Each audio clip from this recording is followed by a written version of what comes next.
Nakatagdang dumayo sa South Korea si Rio Olympic campaigner Kirstie Elaine Alora ngayong linggo. Ito ay parang sa kanyang pagsakang sa Korea Open Taekwondo Championship, ang kanyang pinakahuling exposure bago ang kanyang debut dun sa Summer Olympics sa Agosto. Nagbabalik si Ariana Malyare.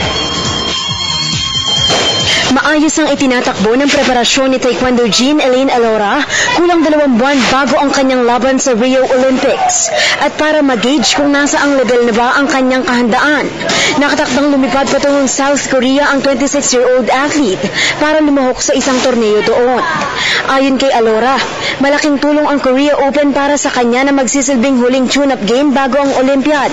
Kasabay ng pag-asang nakuha na niya sa kanyang training dito sa bansa ang perfect form na kanyang kakailanganin sa mabigat na level ang kompetisyon sa quadrennial event.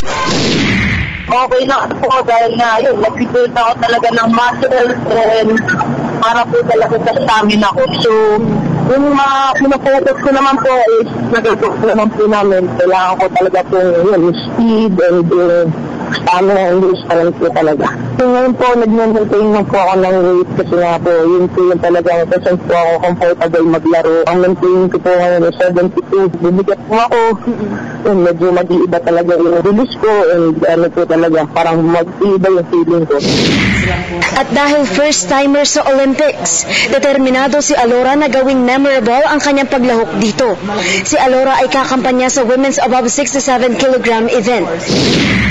Try my best and pakita paano meron ako and siyempre po lone athlete, so gusto ko po talaga na pakita yung best, sobrang best ko po para talaga po mapakita ko na talagang deserve ko din po talaga mag-Olympic. Huling nakapagpadala ng Taekwondo Olympian ang bansa noong 2008 Beijing Olympics at ito ay sa katauhan ni Chom Ligo at Mary Antoinette Rivero. Ngunit bigo ang dalawa na makapag-uwi ng medalya sa torneo. Para sa PTV Sports, Ariana Malyare, Telebisyon ng Bayan.